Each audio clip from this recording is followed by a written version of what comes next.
ناظرین کرام السلام علیکم ورحمۃ اللہ تعالی وبرکاتہ۔ چونکہ یہ سوشل میڈیا کا دور ہے، تقریباً تمام حضرات اس سے واقف ہیں کہ جب بھی کوئی مقدس تاریخ آتی ہے تو کچھ لوگ ان تاریخ کے خلاف بکواسیاں کرتے ہیں اور ویڈیوز بنا کر کے لوگوں کو گمراہ کرنے کی ناپاک کوشش کرتے ہیں۔ میرے کچھ احباب نے بھی ابھی جو شب برأت ہے اس ضمن میں کئی ویڈیوز مجھے بھیجے اور طلب کیا کہ اس تعلق سے کوئی جواب ہونا چاہیے۔ تو ناظرین پہلے آپ اس ویڈیو کو سماعت کر لیجئے، پھر میری طرف سے آپ انشاءاللہ جواب سنیے۔ کیا ہوتا ہے 15 شعبان کو؟ پہلا، اللہ مومنوں کو معاف کر دیتا ہے، کافروں کو ڈھیل دے دیتا ہے کہ اگلے سال تک مہلت ہے، اور اس کے بعد کینہ پرور لوگوں کو چھوڑ دیتا ہے، بازو رکھ دیتا ہے جب تک کہ وہ اپنے کینہ سے توبہ نہ کر لے۔ تو یہ ہوتا ہے، اور یہ دو صحیح روایتی آتی ہے 15 شعبان کی فضیلت میں۔ اب بتائیے اس میں کہیں نماز کا تذکرہ ہے، کہیں روزے کا تذکرہ ہے؟ روزے تو آپ ہمیشہ رکھتے ہیں، نماز تو ہر رات پڑھتے اللہ کے رسول، تو یہاں بولنے کی ضرورت ہی نہیں۔ اور شعبان میں تو آپ خاص روزے رکھتے ہیں، ہے نا؟ رات کی عبادت تو آپ سال بھر زندگی بھر کرتے تھے، وہ بھی اب بولنے کی ضرورت نہیں۔ لیکن کیا صحابہ نے اس رات کو خاص منایا اور عبادت کی؟ تو رسول اللہ نے تو ہمیشہ ہی کیا، تو لہٰذا کوئی خاص اس رات کو تو ثابت نہیں کر سکتا، لیکن کوئی یہ بول سکتا ہے نا نہیں ہمیشہ کرتے تھے، مطلب اس رات بھی کرتے تو ہم بھی کر رہے ہیں۔ تو صحابہ نے کیا خاص کیا؟ نہیں، تو ہم خاص نہیں کر سکتے۔ یہ دو روایتیں یاد رکھیے اس تعلق سے صحیح آتی ہیں۔ اب اس کے تعلق سے باقی جتنی روایتیں آتی یاد رکھیے وہ سب غلط ہے، اس مہینے کے تعلق سے بھی، فضائل میں، اور اس کے علاوہ 15 شعبان کے تعلق۔ نبی کے 1,50,000 صحابہ میں کسی ایک نے بھی جاگا ہے، ہم بھی جاگیں گے انشاءاللہ۔ اگر اس رات نبی نے اسپیشل عبادت کی ہے، ہم بھی اسپیشل عبادت کریں گے۔ اگر نبی نے نہیں جاگا ہے، نہ صحابہ نے جاگا ہے، نہ نبی اس رات قبرستان گئے ہیں، نہ صحابہ اس رات قبرستان گئے ہیں، تو پھر کسی کو حق نہیں ہے اس رات اس عمل کے کرنے کا جو نبی نے نہیں کیا، جو صحابہ نے نہیں کیا۔ شعبان کی رات میں ہمارے ملکوں میں، جو ہمارے عجمی ملک ہیں، اس میں وہ کچھ ہو رہا ہے جو نہ میرے نبی نے کیا، نہ صحابہ نے کیا، نہ تابعین نے کیا۔ عجیب و غریب عبادات گھڑ لی ہیں، عجیب و غریب اس کے اعمال بنا لیے ہیں اپنی طرف سے، اور مسجدیں بھری ہوتی ہیں اور روشنیاں لگی ہوتی ہیں اور آتش بازی ہو رہی ہوتی ہے۔ میرے نبی نے اس رات کی فضیلت بتائی، عمل کوئی نہیں بتایا۔ جیسے یہاں کوئی صلاۃ تسبیح کی جماعت کرا رہے ہوتے ہیں، کوئی اجتماعی تہجد پڑھ رہے ہوتے ہیں، کوئی دیگیں چڑھا رہے ہوتے ہیں، کوئی آتش بازی کر رہے ہوتے ہیں، تو وہ اس میں اتنا غلو ہو گیا ہے کہ یہ بھی ٹھیک نہیں۔ اور کچھ علماء نے اس کے رد میں اس کا اتنا انکار کیا ہے کہ اس رات کی کوئی فضیلت ہے ہی نہیں، یہ بھی ٹھیک نہیں۔ 15 شعبان رات کو عبادت کرنا، صبح کو روزہ رکھنا، یہ عمل کسی صحیح حدیث سے ثابت نہیں ہے۔ اس بارے میں جتنی روایات آتی ہیں وہ صحت کے مقام کو نہیں پہنچتی۔ کسی ایک صحیح حدیث سے 15 شعبان کو روزہ رکھنا اور اس رات کو عبادت کرنا ثابت نہیں۔ کسی کے دل میں آ سکتا ہے کہ ثابت نہیں تو کوئی حرج نہیں ہے، تو کام اچھا، کام تو ثواب کا ہے، روزہ ہی رکھ رہے ہیں۔ اسلام ایک مکمل دین ہے، اس کے اندر کسی اضافے اور کمی کی اجازت نہیں ہے۔ اگر یہ رسول اللہ صلی اللہ علیہ وسلم سے عمل ثابت ہوتا، صحیح حدیث کے ذریعے ہم تک پہنچتا، تو ہم اس پہ عمل کرتے۔ جب یہ عمل نہ رسول اللہ صلی اللہ علیہ وسلم سے ثابت ہے کسی صحیح حدیث سے، اور نہ آپ کے پیارے اصحاب سے ثابت ہے، آپ کی نظر میں کتنا ہی اچھا ہو۔ اس کی مثال بالکل یوں ہے، کوئی ایک رکعت میں 2 کی بجائے 3 سجدے شروع کر دے، وہ تیسرا سجدہ اسے ہلاک کرے گا۔ وہ کہے میں کام تو اچھا کر رہا ہوں، تسبیحات، اللہ کا نام، ذکر زیادہ ہی کیا نا، کم تو نہیں کیا۔ ہم کہیں گے کہ آپ نے دین اسلام میں اضافہ کیا ہے، تو وہ عمل کیجئے جو رسول اللہ صلی اللہ علیہ وسلم کی سنت سے ثابت ہو، اور جو عمل پیارے حبیب کی سنت سے ثابت نہیں، اس عمل کو اجر نہ سمجھیے، دین نہ سمجھیے۔ جی ناظرین، آپ نے سماعت کر لیا کہ اس نے اپنی گفتگو میں کیا کہا، یعنی ماہ شعبان کا، اور ماہ شعبان میں جو 15ویں تاریخ ہے، اس تاریخ کو اسلام سے کوئی تعلق نہیں معاذ اللہ۔ اہل سنت کے افراد جو اس مقدس تاریخ میں ذکر و اذکار، نوافل وغیرہ پڑھا کرتے ہیں، تو اس ضمن میں بھی آپ نے ان کی بکواسی سماعت کر لی۔ افسوس ہے کہ اس تعلق سے جو احادیث ہیں، ضعیف کا لبادہ پہنا کر ان تمام تر احادیث کا یہ لوگ انکار کرتے ہیں۔ بعض ویڈیوز میں تو یہ کہا جاتا ہے کہ شب برأت اس دور کا یہ فتنہ ہے۔ شب برأت یہ کیا نام ہے؟ قرآن و احادیث میں اس کا کوئی ذکر نہیں، اور اس کو اہتمام کرنے کے تعلق سے کوئی ایسا حکم صادر نہیں ہوا۔ ناظرین، میں پہلے آپ کو سناؤں، قرآن مقدس میں ہے، اللہ کریم کا ارشاد پاک ہے، حامیم والکتاب المبین انا انزلناہ فی لیلۃ مبارکۃ انا کنا منذرین۔ اس آیت پاک میں اللہ رب العزت نے کتاب مبین کی قسم کھائی، اس کے بعد ارشاد فرمایا کہ ہم نے اس کتاب کو مبارک والی رات میں، برکت والی رات میں، مبارک رات میں اتاری۔ حضرت سید محمود آلوسی رحمۃ اللہ تعالی علیہ تفسیر روح المعانی میں اسی آیت پاک کی تفسیر میں فرماتے ہیں کہ حضرت اکرمہ رضی اللہ تعالی عنہ اور مفسرین کے ایک جماعت کے نزدیک یہاں لیلۃ مبارکۃ سے مراد شب برأت ہے، اور فرماتے ہیں کہ مختلف روایات میں اس رات کے کئی نام آئے ہیں، لیلۃ مبارکۃ، لیلۃ الرحمہ، لیلۃ الصق اور لیلۃ البرأت۔ تو یہ چوتھا نام آپ نے سن لیا، لیلۃ البرأت۔ لیلۃ کا معنی ہوتا ہے رات، یہ عربی لفظ ہے، اور برأت کا معنی یہ جو ہے گناہوں سے اللہ رب العزت کی بارگاہ میں توبہ کرنا، رجوع وغیرہ، کئی معنی اس کے آتے ہیں۔ تو شب برأت، یہ لفظ شب جو ہے فارسی میں لیلۃ کا ترجمہ ہے، تو یہ کیسے کہہ دیا جاتا ہے کہ شب برأت یہ لوگوں کی طرف سے ایڈ ہے اور ایک کوئی نیا نام ہے؟ تفسیر روح المعانی میں اس کی وضاحت موجود ہے۔ اس رات کی کوئی اہمیت نہیں، یہ کہہ کر کے لوگوں کو یہ لوگ گمراہ کرنے کی کوشش کرتے ہیں، حالانکہ ملک ہندوستان کے باضابطہ طور پر سب سے پہلے محدث حضرت شیخ عبدالحق محدث دہلوی نے ابو سعید بن منصور کے حوالے سے حضرت ابو موسیٰ اشعری رضی اللہ تعالی عنہ سے نقل کیا کہ شب قدر کے بعد شعبان کی 15ویں شب سے زیادہ افضل کوئی رات نہیں۔ یہ ما ثبت بسنہ فی ایام سنہ کی 553ویں صفحے میں یہ بات موجود ہے، اور احادیث کے تعلق سے یہ لوگ بولتے ہیں کہ یہ ساری احادیث ضعیف ہیں۔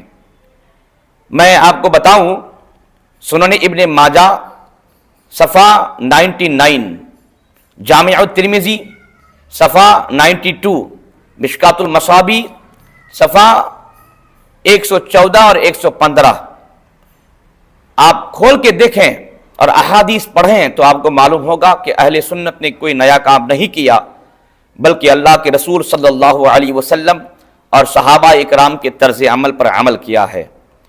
اس ضمن میں پہلے میں احادیث سنا دیتا ہوں، اور ضعف کا جو یہ لوگ الزام لگاتے ہیں، کہاں ضعف ہے کہاں نہیں ہے، پھر اس کے بعد ضعیف حدیث قابل قبول ہے یا نہیں، انشاءاللہ تعالیٰ ان تمام تر باتوں پر گفتگو ہوگی۔ آپ یہ پہلی حدیث سن لیجئے، مسند بزار کی پہلی جلد اور صفحہ نمبر 206 کی یہ حدیث پاک۔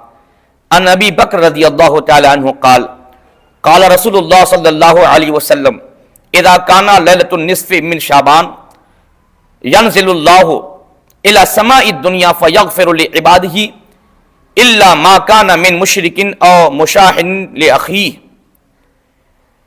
حدیث پاک کا معنی اور مطلب یہ ہے کہ حضرت ابو بکر صدیق رضی اللہ تعالیٰ عنہ کی روایت کردہ یہ حدیث ہے، رسول باوقار علی تحیہ و ثنا نے ارشاد فرمایا کہ جب شعبان کی 15ویں شب آتی ہے، اللہ تبارک و تعالی آسمانی دنیا پر اپنے حساب سے نزول فرماتا ہے، پھر اپنے بندے کو اللہ تعالیٰ معاف فرما دیتا ہے مشرک اور کینہ پرور کے سوا، یعنی مشرک اور کینہ پروروں کو اللہ معاف نہیں فرماتا اس مبارک رات میں، باقی تمام بندوں کو اللہ تبارک و تعالیٰ معاف فرما دیتا ہے۔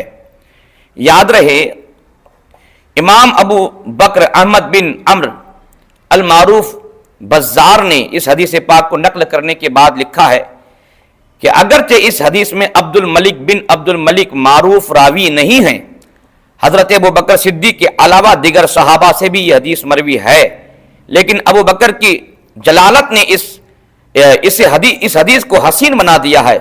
وقد روا هذا الحدیث اہل العلم ونقلوه واحتملوه فذكرنا لذلك۔ اس کے بعد امام بزار کہتے ہیں کہ اس حدیث پاک کو اہل علم نے روایت کی ہے، نقل بھی کیا ہے اور اس حدیث پر اعتماد بھی کیا ہے، اسی وجہ سے ہم نے اپنی کتاب میں اس حدیث پاک کا ذکر کر دیا۔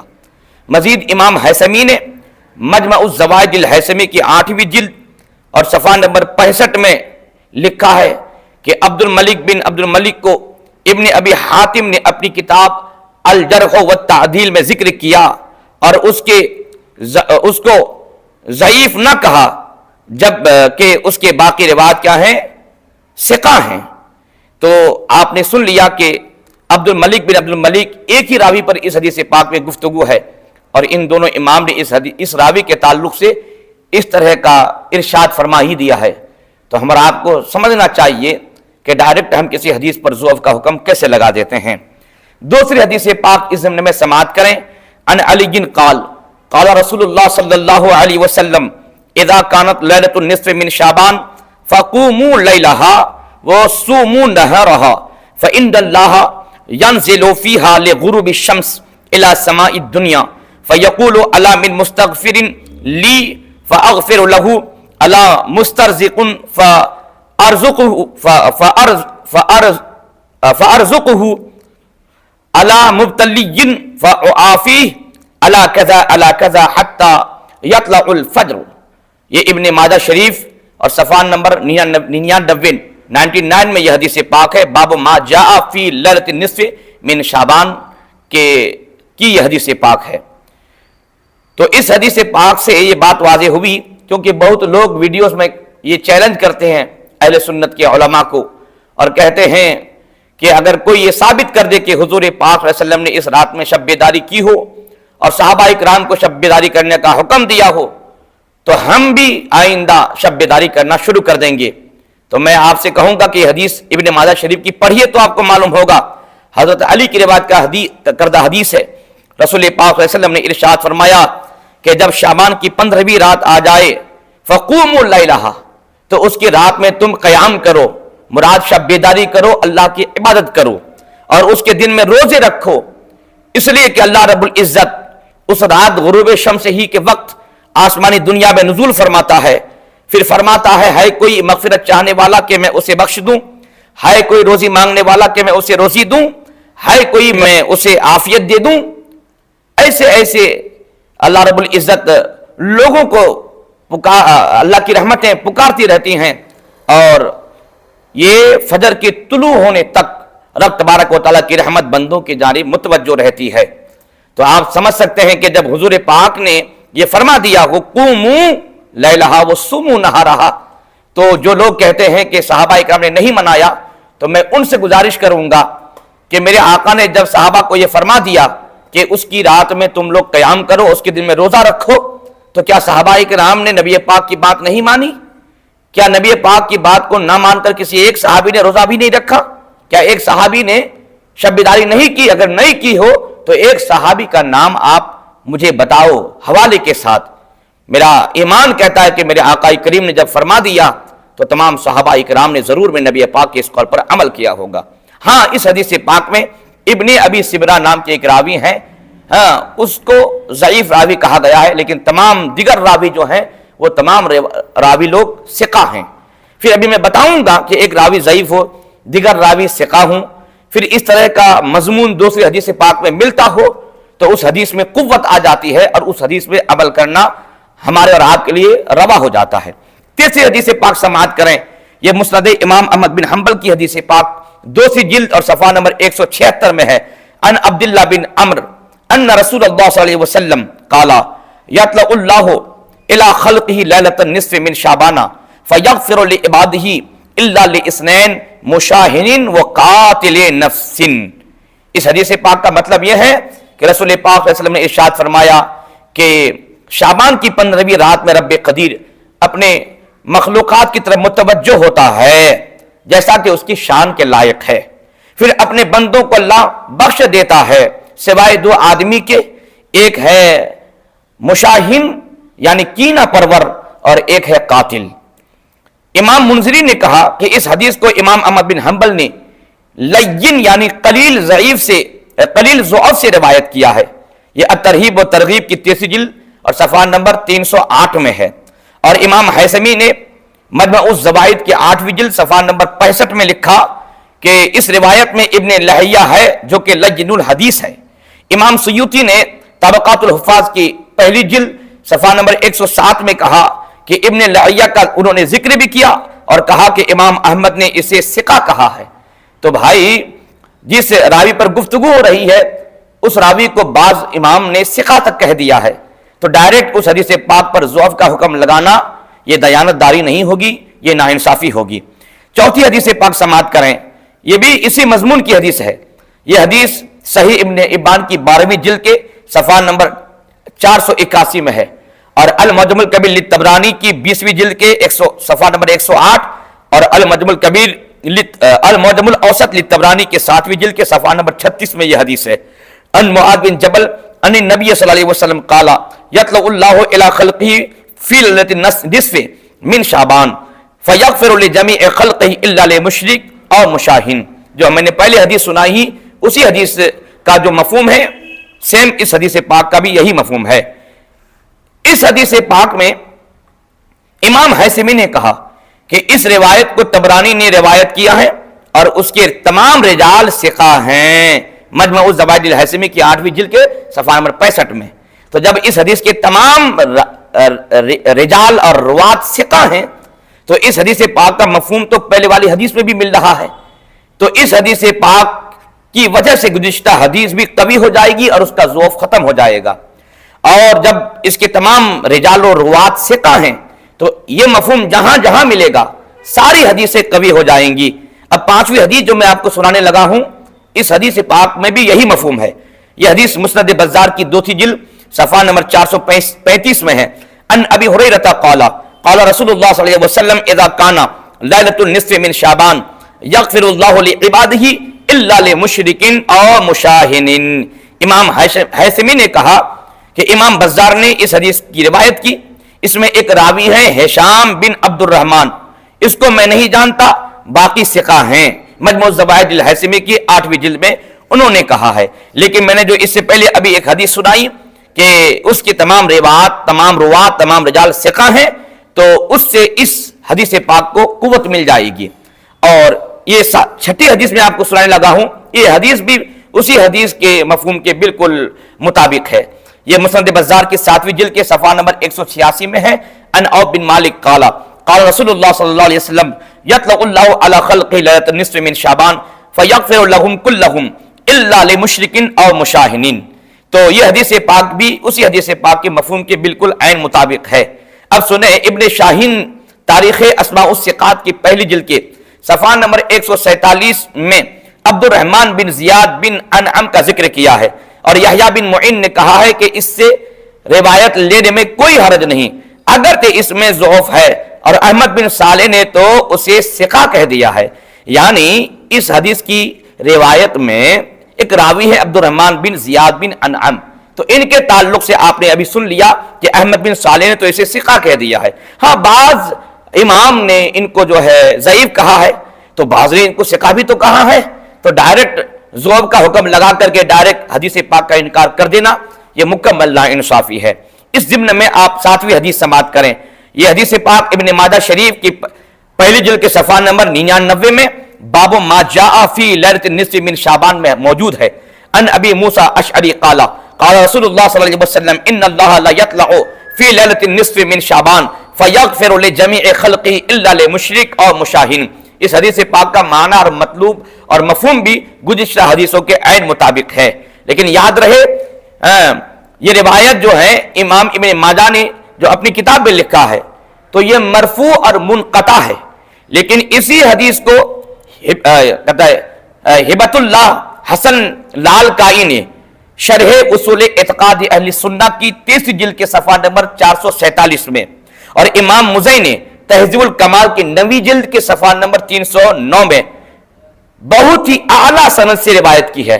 لہذا اس حدیث کے صحیح مرفوع متصل ہونے میں اب کوئی شک نہیں ہے، کیونکہ ابن ماجہ نے مرفوع منقطع روایت کی ہے، لیکن دیگر محدث نے اس حدیث پاک کی روایت جو ہے اعلیٰ سند سے کیا ہے، اس لیے یہ حدیث پاک مرفوع اور متصل ہو جائے گی۔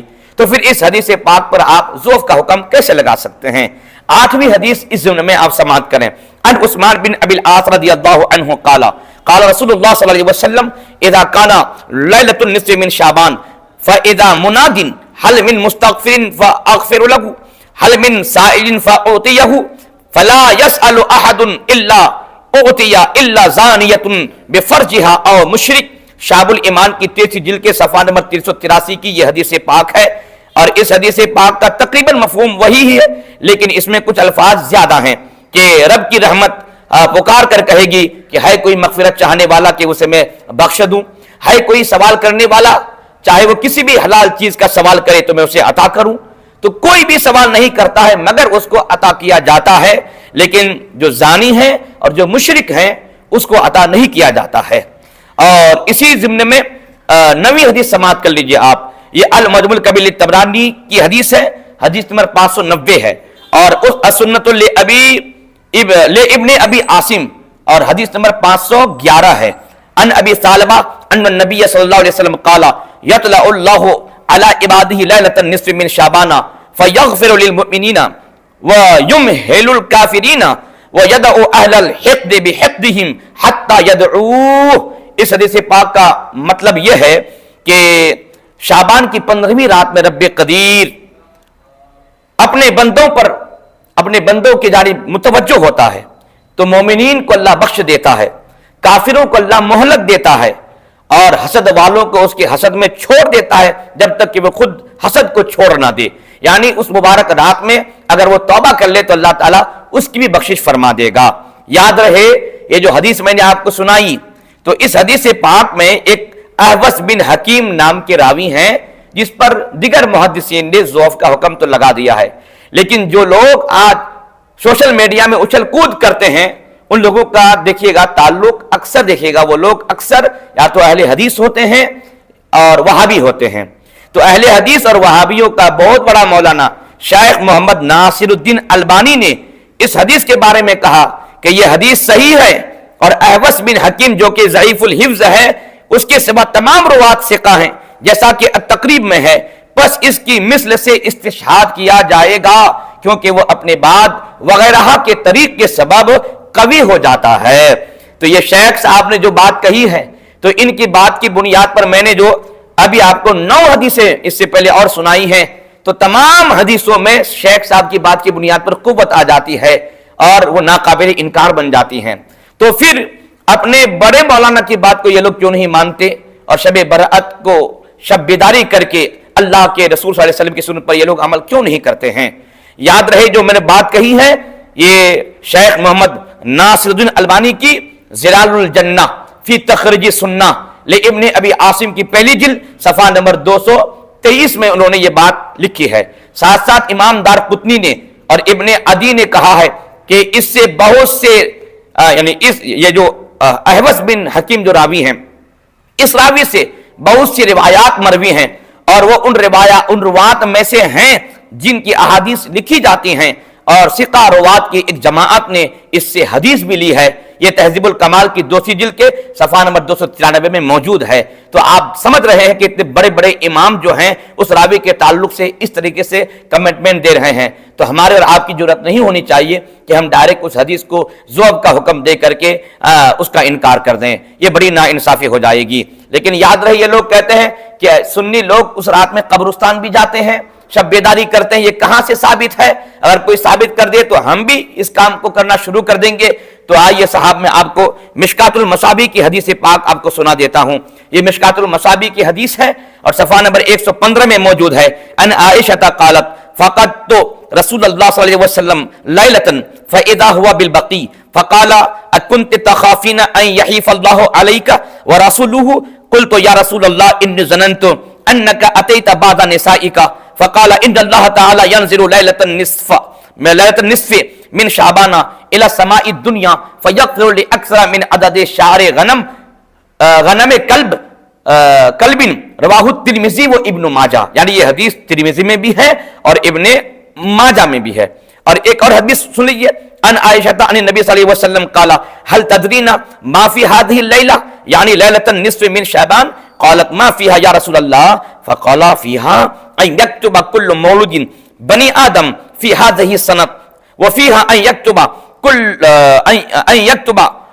كل حالك من بني آدم في هذه السنة وفيها ترفع أعمالهم وفيها تنزل أرزاقهم فقالت يا رسول الله ما من أحد يدخل الجنة إلا برحمة الله تعالى فقال ما من أحد يدخل الجنة إلا برحمة الله تعالى ثلاثة إلى آخر الحديث۔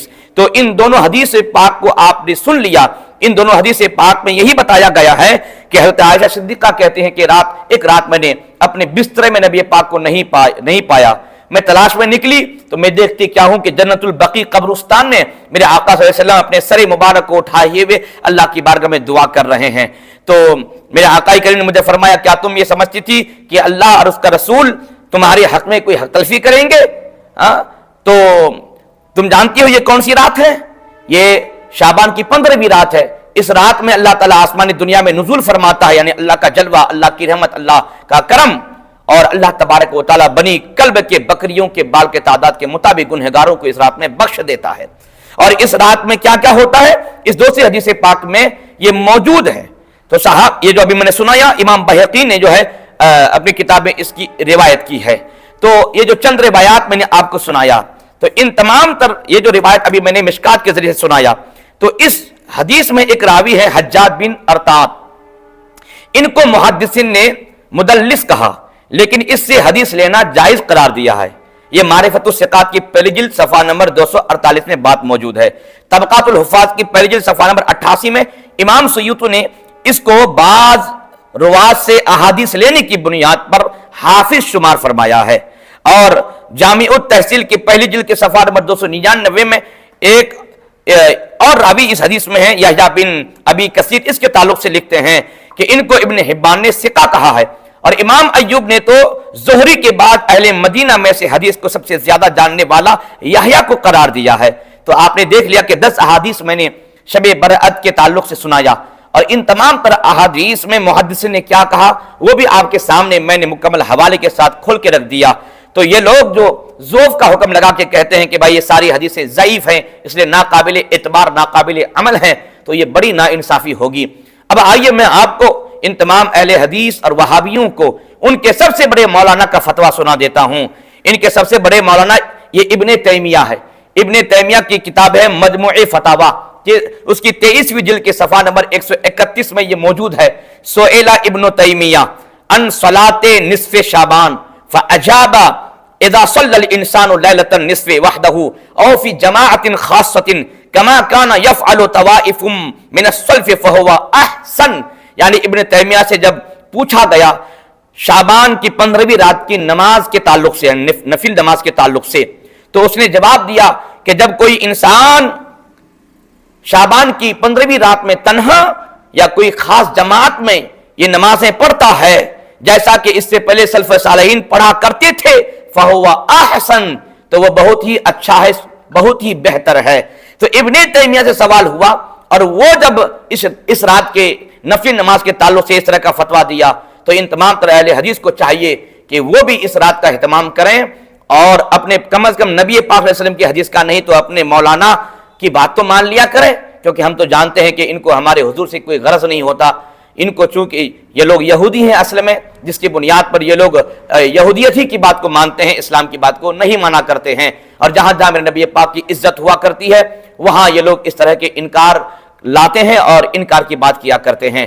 یاد رہے صاحب، ان حدیثوں پر یہ لوگ ضعف کا حکم لگاتے ہیں۔ ہاں ہم بھی کہتے ہیں کہ بعض محدثین نے ان حدیثوں پر ضعف کا حکم لگایا ہے، لیکن بعض حدیثوں نے ان حدیثوں پر قوت کا بھی حکم لگایا ہے، تو پھر بیچ میں رکھیے نا۔ اچھا، سوال یہ پیدا ہوتا ہے کہ یہ جو ضعیف روایات ہیں یہ حدیث ہیں یا نہیں؟ تو آج کے ڈیٹ میں یہ لوگ سوشل میڈیا میں لوگوں کو یہ کہہ کر گمراہ کرتے ہیں کہ ضعیف حدیث حقیقت میں حدیث ہی نہیں ہے۔ یہ بہت جھوٹی بات ہے۔ محدثین کا اس بات پر اجماع ہے کہ جہاں پر بھی فضیلت کی بات بیان کی جائے تو ضعیف حدیث محدثین قبول کرتے ہیں۔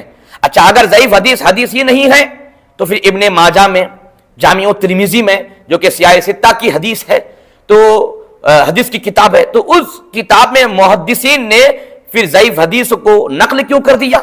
اگر حدیث ہی نہیں ہوتی تو نقل نہ کرتے۔ تو نقل کرنے کا مطلب یہ ہوتا ہے کہ یہ حدیث قابل اعتبار ہیں، کسی نہ کسی میدان میں یہ حدیث کام آتی ہیں، اور اسی میدان کا نام ہے فضیلت کا میدان۔ تو چاہے وہ 15ویں شعبان کی رات کی فضیلت اور دن کی فضیلت ہو یا شب معراج کی فضیلت ہو، تو ان تمام تر فضائل کو ان احادیث سے بیان کرنا یہ جائز ہے۔ یہ لوگ کتنے جھوٹے ہیں، یہ لوگ کہتے ہیں کہ ضعیف حدیث قابل قبول ہی نہیں، نہ قابل اعتبار ہے۔ تو ان لوگوں سے پوچھئے گا کہ بھائی نکاح میں 2 گواہ کا ہونا ضروری ہے، تو بتاؤ وہ کس حدیث سے ثابت ہے؟ یاد رہے، جو بھی حدیث کو پیش کریں گے نا وہ حدیث ضعیف ہے۔ وہ امام دارقطنی میں اس حدیث کو نقل کیا ہے، فرماتے ہیں میرے آقا کریم نے ارشاد فرمایا لا نکاح الا بولی و شاہدائے عدل، ولی کی اجازت سے 2 عادل گواہوں کی موجودگی میں ہی نکاح درست ہے۔ امام دارقطنی نے اپنی سنن دارقطنی میں اس حدیث کو نقل کرنے کے بعد وہ فرماتے ہیں کہ اس حدیث کی روات میں ایک راوی ہیں عبداللہ بن محرز، ان کے بارے میں ابن حجر عسقلانی نے لکھا ہے کہ وہ عبداللہ بن محرز ضعیف جدا، لسان المیزان من اسمہ عبداللہ، یعنی عبداللہ بن محرز نہایتی ضعیف راوی ہیں۔ غیر مقلدین کے معتمد عالم صدیق بن حسن قنوجی الروضۃ الندیہ میں اس حدیث پاک کے تعلق سے لکھتے ہیں کہ وہ فی اسنادہ عبداللہ بن محرز وہو متروک، یعنی الروضۃ الندیہ المجلد الثانی کتاب النکاح صفحہ نمبر 22 میں یہ نواب صدیق بن حسن قنوجی نے کہا کہ اس حدیث کی سند میں عبداللہ بن محرز جو ہے وہ متروک راوی ہے۔ تو آپ سمجھ سکتے ہیں کہ ان کے مولانا بھی کہتے ہیں یہ متروک راوی ہے، لیکن ان کے نزدیک بھی نکاح میں 2 گواہ کا ہونا جو ضروری ہے وہ اسی حدیث پاک سے ثابت ہے۔ تو ضعیف حدیث سے ایک ضروری کام کو ثابت کر رہے ہیں، حالانکہ ہم لوگ یہ نہیں کہتے کہ شعبان میں جو عبادتیں ہیں وہ ضروری ہیں، ہم اس کو مستحب کہتے ہیں۔ تو ہم مستحب ثابت کریں ضعیف حدیث سے تو ان کو یہ ناقابل برداشت لگتا ہے، ان کو برداشت نہیں ہوتا، اور حالانکہ یہ ضروری بات کو ثابت کرتے ضعیف حدیث سے۔ اس لیے ان سے گزارش ہے کہ 2 رخی چھوڑیے، جب یہاں پر آپ ضعیف حدیث کو مانتے ہیں تو ان مبارک راتوں کے تعلق سے جو احادیث ہیں ان کو بھی مانیے۔ اللہ رب العزت سے دعا ہے کہ تمام اہل اسلام کی اور ان کے ایمان و عقیدے کی حفاظت فرمائے، اور یہ لوگ جو لوگوں کو مس گائیڈ کرتے ہیں اور لوگوں کے ایمان کا سودا کرنے کی ناپاک کوششیں کرتے ہیں، ان تمام شیاطین سے اللہ تعالیٰ امت مسلمہ کی حفاظت فرمائے۔ السلام علیکم ورحمۃ اللہ وبرکاتہ۔